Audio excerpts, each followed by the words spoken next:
C'est une bonne initiative de promouvoir un petit peu notre région parce que il y a des moments où ça nous fait un petit peu mal au cœur quand on regarde soit à la télévision, soit un peu partout. Les Alpes, c'est rarement les Alpes du Sud. L'enneigement, les Alpes du Sud, c'est pas très bien enneigé, alors que je crois qu'on a un enneigement, et plus particulièrement du soleil, que d'autres n'ont pas. Et moi, je trouve que c'est un peu dommage qu'on ne le publie pas assez, qu'on ne le mette pas assez en avant. Et je trouve que cette initiative, elle est bonne parce qu'elle peut servir cette cause-là.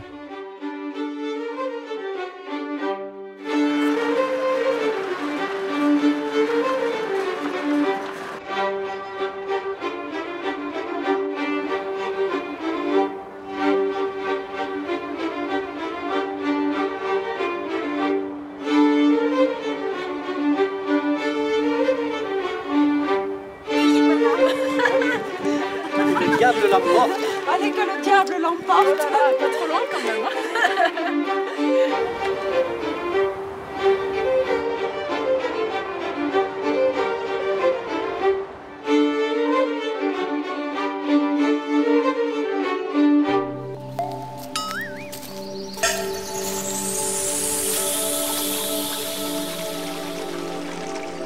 La plante médicinale, on l'appelle le cynorrhoton.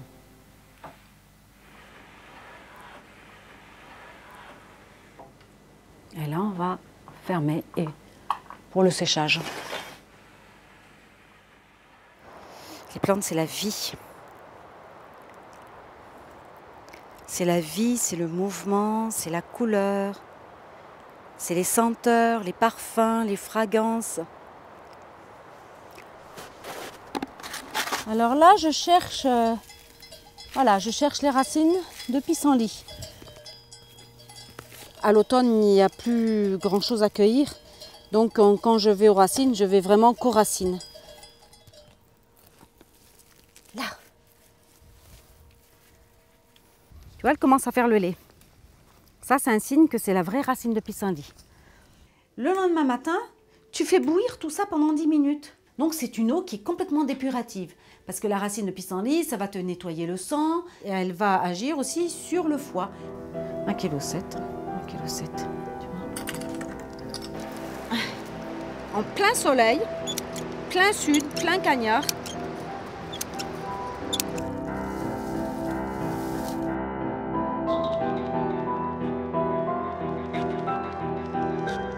Pur jus d'argousier sauvage des Hautes-Alpes. Là, c'est une macération de fleurs de souci. C'est vraiment le remède qu'on va mettre sur les peaux abîmées. C'est un puissant cicatrisant.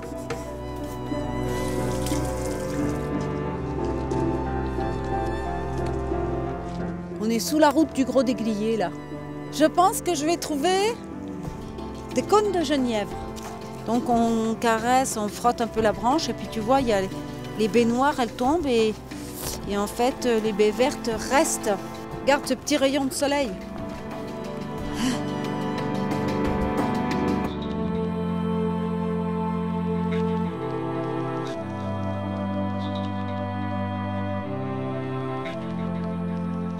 C'est rien la cueillette, c'est rien. Après il faut trier, tu passes des heures à trier. Parce que généralement, les baies de genièvre, c'est plutôt dans la cuisine qu'on les utilise. Mais il y a des personnes qui se font des cures de baies de genièvre. Alors vous voyez, là, sur ce plateau, on a le plateau de Mont-Dauphin. À 1 h de l'après-midi, on a cette grande langue qui est le glacier du Pelvoux. On a une belle vue d'ici. Du gratte-cul, c'est-à-dire, c'est le faux fruit de l'églantier. Tout le monde dit que c'est un fruit. En fait, ce n'est pas un fruit, c'est un faux fruit parce que le fruit, il est dedans, c'est la graine qui est très très dure, absolument impossible à casser. J'adore l'arnica parce que l'arnica, c'est une fleur qui s'ouvre, qui fane très vite, mais qui a un parfum extraordinaire.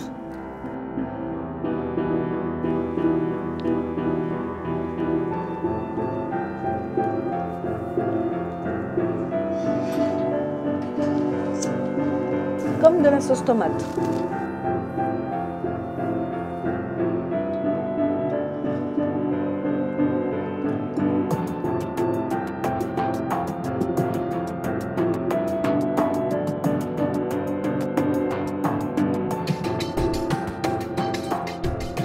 Quand je fais mes sorties botaniques, c'est aussi transmettre ce savoir-là.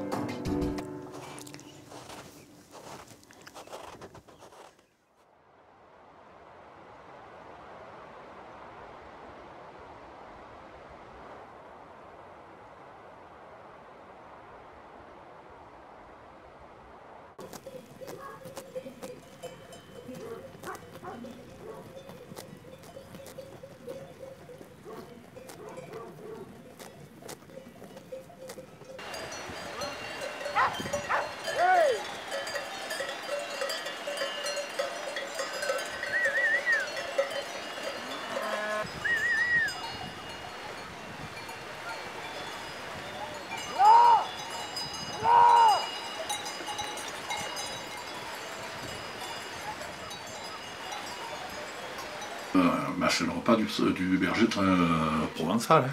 La violée, c'est Provence. Hein. Sauf que j'avais plus d'huile d'olive, alors j'ai mis de l'huile normale. Mais... Le repas du berger.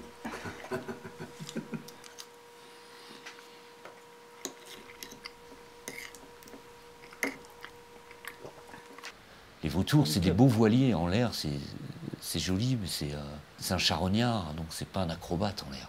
L'aigle, il chasse, lui. Donc c'est un acrobate, il est capable de faire des trucs incroyables en l'air, l'aigle. Bon, après, les chiens qui sont dressés aux ordres, c'est droite, gauche, stop, coucher, pas bouger, mais ceux-là, ils sont pas dressés comme ça. Tu leur dis d'avancer, d'aller jusqu'aux bêtes, et tant que tu les... Bon, leur instinct, c'est quand même d'aller les retourner, d'aller les chercher, puis après, tu les stoppes, et il faut qu'ils aient du stop, quoi, qu'ils t'arrivent bien à les rappeler, qu'ils les mordent un peu, mais sans les abîmer, quoi. Un chien qui ne les mord pas, les bêtes elles n'ont pas peur de lui. Hein. Enfin, tu as deux options, hein. Soit tu les bourres bêtement, tu les fais monter de force, elles sont stressées, flippées.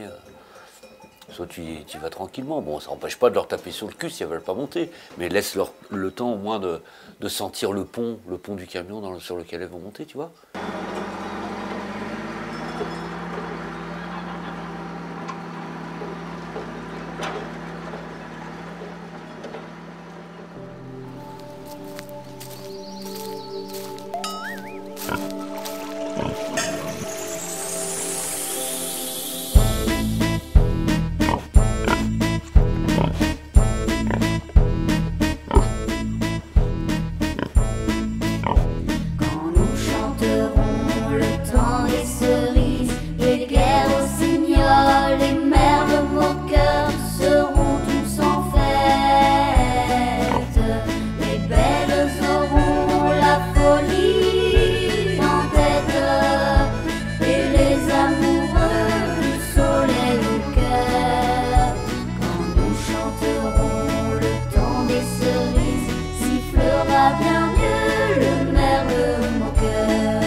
C'est la marchandise, c'est des porcs élevés en plein air qui ont le double d'âge que les porcs élevés, disons aujourd'hui traditionnellement.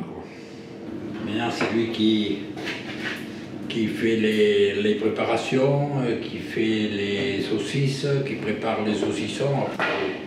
Je lui aide à les pousser parce qu'on aime bien les faire à deux et les attacher sur le poussoir. Parce qu'on les réussit mieux comme ça.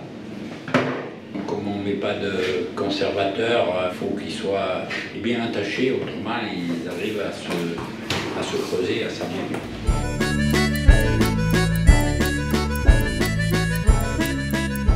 Quand une bête vous fait un tour de cartouche, qu'elle vous envoie un coup de pied ou qu'elle vous a fait courir une demi-journée pour la récupérer, on lui souhaite de l'amener à l'abattoir le lendemain, puis le jour qu'on l'amène, ben, c'est pas bien ça, quoi.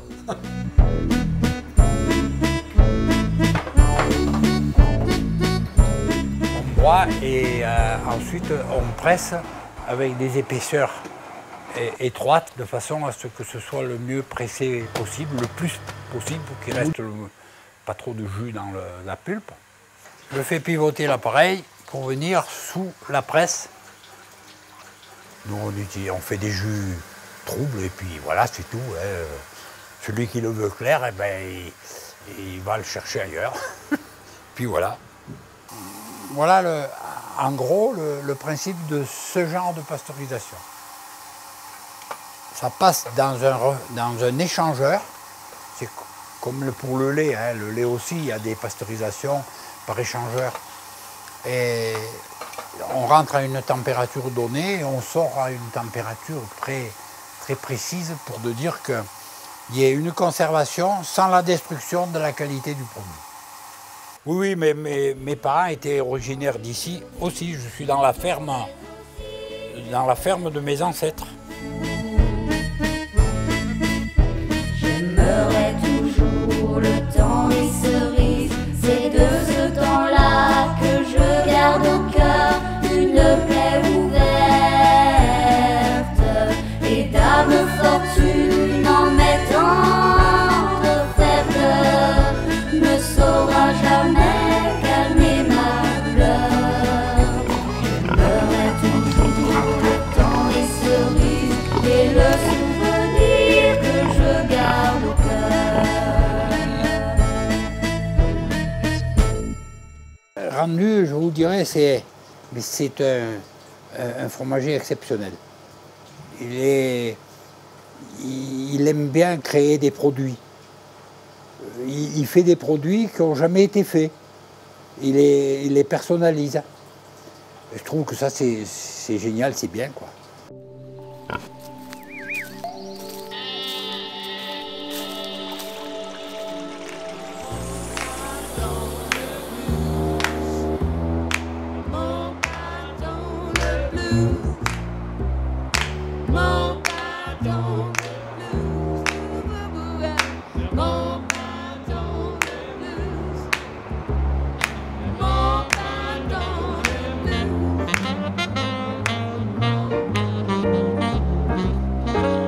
Oh, c'est si bon d'être à Montbardon.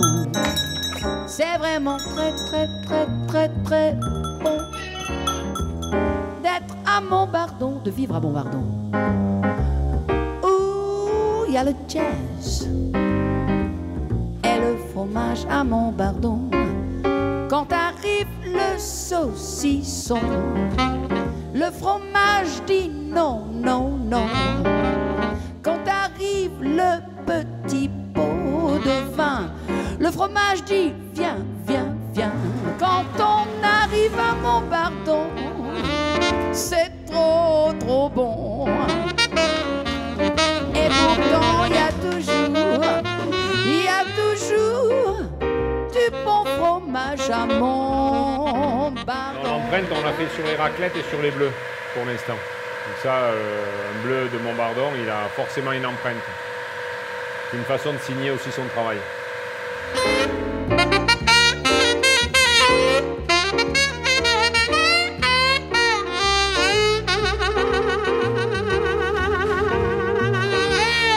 Là, c'est cahier. Donc là, si tu veux, j'ai fait un premier découpage.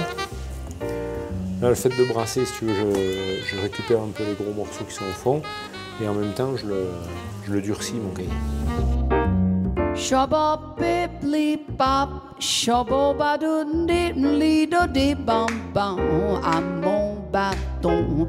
Shabba-li-do-doo-babou, y a du saucisson. V'là que le fromage reprend. Oh, du terrain, il est là, il arrive. Oh, parce qu'il dit c'est si bon.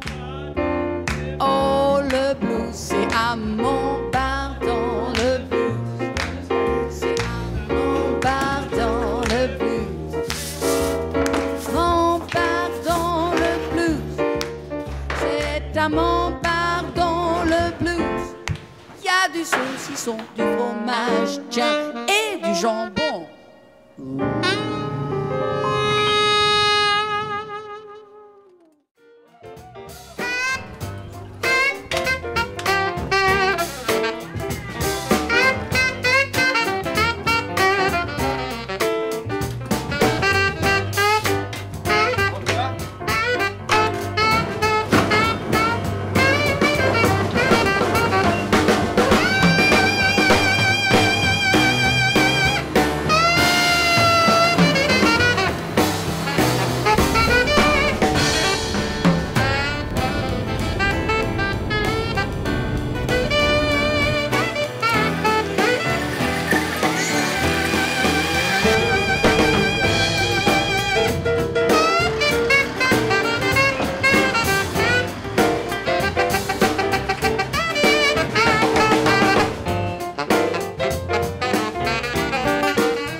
Donc là, en fait, c'est notre troupeau de Montbéliarde. On vient les chercher juste avant la traite parce que toute l'après-midi, elles pâturent.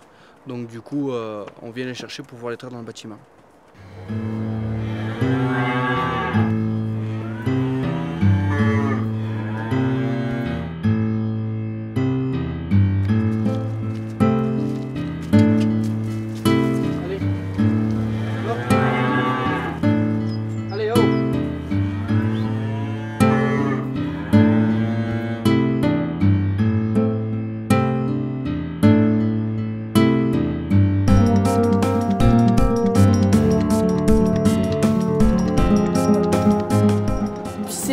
La passion de mon père, je pense. Il a su me transmettre le petit truc en fait. Et c'est beau de voir qu'il a 50 ans et il est toujours autant passionné, quoi. Ça fait 5 ou 6 générations, ou 10, je sais pas. On a hérité de quelque chose, ben on continue. C'est une passion, j'adore faire ça. Me lever le matin pour venir les voir, ça me dérange vraiment pas. Ou en pleine nuit, voir s'il y en a une qui veulent ou pas. Et ouais, ben on fabrique, on conçoit. On travaille comme on veut, on organise nos journées comme on veut, même si elles sont rythmées par les bêtes. Mais... Déjà quand j'étais tout petit, elle faisait le nounou le soir dès que j'entrais de l'école. Je venais voir mon père et ma grand-mère, je m'assieds là.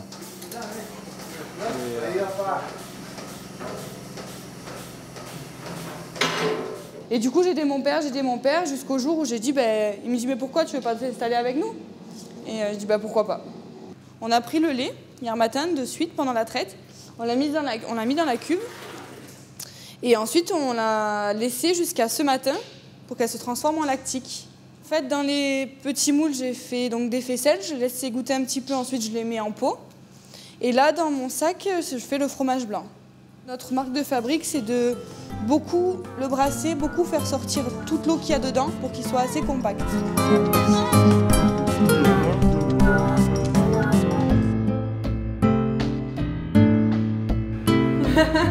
Fromage blanc battu.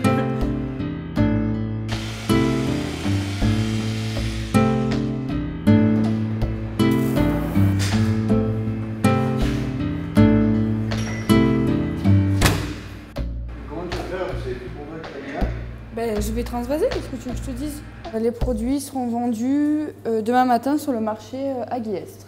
C'est ma mère qui ira faire le marché. Et alors, quand elle vient avec sa fille, en plus, tu as là les deux plus charmantes du marché, parce qu'elles ont un sourire d'une qualité que seules les fermières du pays, du terroir. Oui, je me présente, en fait, c'est ici que je me sers les yaourts, parce que c'est comme ça que je suis devenu si grand et si beau. Et puis, il y a tout, le beurre d'ici est magnifique. Il n'y en a plus. Ah, j'étais venu acheter mon beurre et il n'y en a plus. J'en ai plus qu'une petite. Allez, à plus tard. Bonne journée. Bon, et ben voilà. Mon père, il est très, enfin, il a des idées pas farfelues, mais il a beaucoup d'idées. Il veut toujours innover, chercher, faire. Un collègue de mon père, là, à Paris, qui fabrique en fait de la domotique, on va dire. Ils se sont donné l'idée de fabriquer un distributeur de lait cru.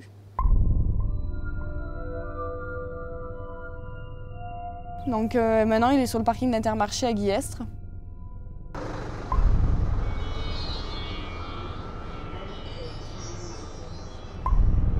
Ouais, c'est super. Il est bon. Faut juste penser à sa bouteille.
La montagne, chez moi, c'est la beauté. Une arête de neige en montagne, en haute montagne, c'est également quelque chose c'est d'une beauté extraordinaire. Ceux qui restent et qui se maintiennent et qui existeront encore dans 50 ans, c'est des gars qui simplement ont décidé qu'ils étaient potiers. Seulement de temps en temps, ils font je sais pas, il y a quelque chose qui ressort, quoi, qui est beau. Moi, j'ai une attirance fondamentale pour les formes simples et pures.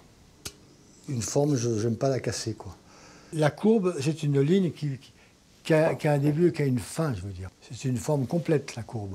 Ici, c'est tout blanc, bon, apparemment, mais en réalité, ici, il y a deux émaux. Il y a un émail qui est émeraude, et puis par-dessus, j'ai mis, alors là, un émail vraiment au cuivre, un rouge, et l'ensemble des deux me donne souvent des choses assez belles, parce qu'il y a des rouges qui ressortent avec des verts, avant qu'ils soient cuits. C'est ça, le rouge. Alors, tu vois, quand tu émailles, eh ben, ça n'a aucun rapport avec ce qui va sortir. Je pourrais donner un peu la définition de l'émail. C'est en quelque sorte un genre de verre. Ce verre, en fait, il est clair, il est essentiellement du sable. Le fait du spat, c'est en fait du carbonate de fond. Avec ces trois éléments, on fait une pâte qui va fondre à 1280 degrés. L'émail, c'est un genre de verre qui peut être coloré. C'est d'ailleurs toute la difficulté, c'est d'arriver à lui donner des couleurs intéressantes, mais qui a pour premier effet de rendre imperméables les peaux pour un usage domestique. Et puis évidemment, deuxième importance de l'émail, c'est de lui faire ressortir la forme et l'esthétique de la pièce. D'abord, il faut commencer par se dire une chose, un vrai potier, c'est quelqu'un qui aime la terre et qui aime les terres. Bon, Mali, salut. Je suis ravi de te voir. Mali, c'est une potière professionnelle, une véritable potière professionnelle. Je dis ça parce que moi, je suis un vieux monsieur qui s'aimait la poterie sur le tard. Oui, mais avec talent. Enfin, merci beaucoup. Le tournage, c'est vraiment quelque chose de formidable. Hein. Pour moi, c'est comme une danse, en fait. J'ai l'impression de faire danser la terre quand je la manipule sur le tour.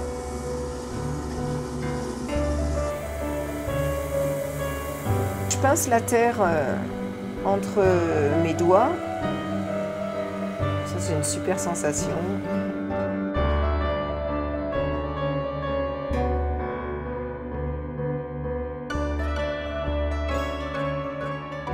Il y a une part hasardeuse, effectivement, que dans l'art, le véritable art, sculpteur, peintre, etc. Ce qu'il peigne, c'est ce qui ressortira. Nous, c'est pas ça qui ressortira. Ce que moi j'ai eu la chance de pouvoir faire, c'est-à-dire tout de HKZ. C'est-à-dire que j'ai construit mes fours. Donc avant, il faut quand même faire de l'exploration pour savoir comment ton four il va monter, pour trouver les matériaux, tout. Et après, petit à petit, j'ai appris à tourner. Puis, ça, c'est la réalisation du rêve, quoi. Moi, je considère qu'on a une idée dans la tête. Quand on est enfant, c'est très important.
À 65, du coup là je sais que j'ai à peu près, j'ai un petit peu moins d'1 centimètre au fond et il n'y a plus qu'à poncer.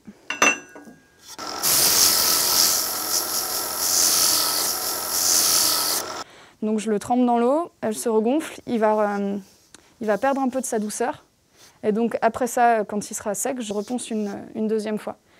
Et selon les bois, je le fais 1, 2, 3 fois, jusqu'à ce qu'il soit vraiment dans son état final. Parce que le but, c'est d'être un saladier, donc c'est que même si on le lave, il soit toujours dans le même état. Je suis dans l'expérimentation en fait avec les saladiers sur les formes. J'aime bien moi les formes qui se referment un petit peu. Si on bosse le métal, on peut toujours le refondre et reprendre le même métal pour le remarteler, en refaire autre chose. Là, un coup de trop et c'est fini, il y a un truc définitif.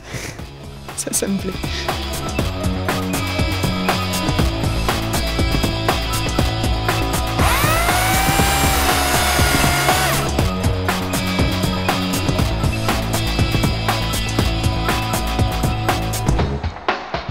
Celui-là, il serait vraiment parfait pour un saladier. Avec les trois, enfin, il y a 2 départs de branches différents. Ici, ça fait une fourche. Le creuset ici, ce sera magnifique. Et plein d'écorces partout. De travailler plusieurs matières, ça va te permettre de travailler de plusieurs façons et avec plusieurs, pas émotions, mais plusieurs sensations qui vont derrière. La sensation définitive, douce mais définitive du bois. La sensation plus froide, mais à la fois chaude. Tu vois, il y a ce truc chaud et froid dans le métal. Et d'arriver à les travailler ensemble, c'est essayer de prendre un peu le meilleur de chacun, quoi. Et de voir un peu les complémentarités et d'arriver à quelque chose de complet. En même temps, je déteste tout ce qui est immobile.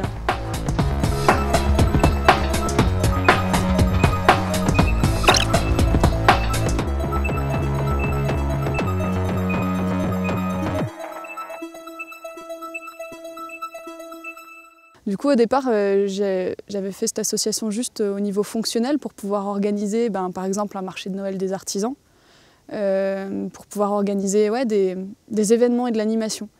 Et en fait, on se prend vite au jeu et puis tout le monde était vachement motivé. Enfin, il y a quand même un esprit très collectif dans l'artisanat. On a le même genre de boulot, on a le même genre d'horaire, on a les mêmes problématiques. Et du coup, tout le monde s'est senti vachement concerné. En fait, j'aimerais bien faire reconnaître mon Dauphin comme un endroit, un lieu d'artisanat privilégié.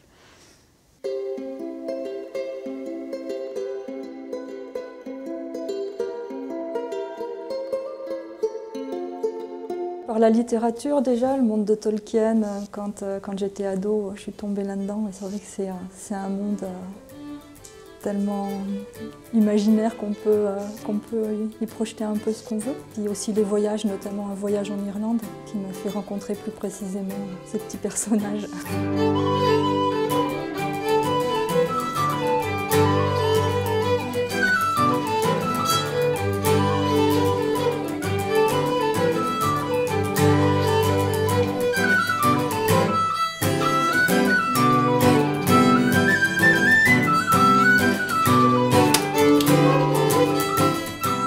Je suis vitrailliste, plasticienne vitrailliste.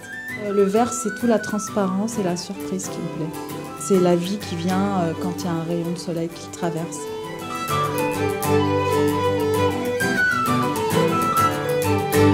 La garance, c'est délicat, il faut surveiller la température, la couture, les plantes. Et puis, par le biais des qualités, des vertus de la teinture végétale, ce sont les mêmes éléments qui à la fois soignent et teignent. J'en ai un, ça doit être de la carotte sauvage. Ah oui, du bois de campèche. Là, celle-là, elle est bonne, celle-là, elle n'est pas encore arrivée.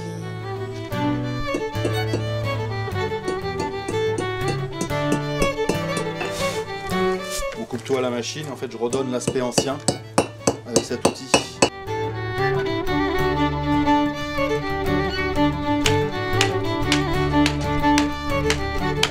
Soit tu décides ce que tu fais à l'avance, soit tu laisses la matière te guider.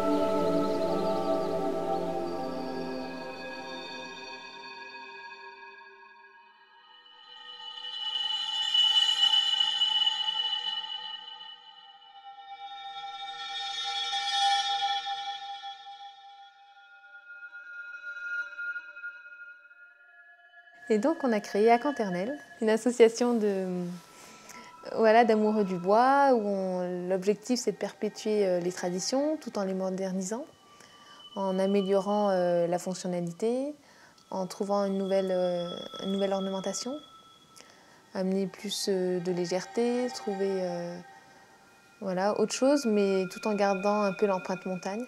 Quand on achète un panneau en sambro, on sait que c'est du sambro qui a été coupé peut-être sur le sommet bûcher et qui a été scié à une série de villes vieilles. Donc c'est des choses qui sont très, très locales. Avec des coups de gouge, on va le façonner de façon à le trouver un grain de plus en plus lissé et brillant, quoi. Il faut que ça croustille, quoi. On s'est équipé avec une imprimante laser, c'est-à-dire c'est une commande numérique qui va nous permettre de découper, faire de la gravure par un faisceau laser, ce qui nous permet de faire évoluer notre créativité avec des techniques beaucoup plus modernes et faire des choses qui sont beaucoup plus finies très rapidement. Moi, je suis très dans les fleurs et les plantes, tout ce qui est végétal. C'est ma source d'inspiration, comme l'Art Nouveau. C'est le retour à la nature. Il y a tellement de graphismes différents que ça fait après une richesse, une sorte de palette qu'après on peut adapter pour des modèles de sculpture.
Le bois, il fait partie intégrante de notre vie, surtout dans le Queyras, tant de l'architecture avec les fustes que le mobilier dans les maisons, que ce soit après le parquet, le lambris, tout, quoi. Le bois est vraiment partie intégrante. Et en sculpture, il est pénible, non? Il l'a fait exprès.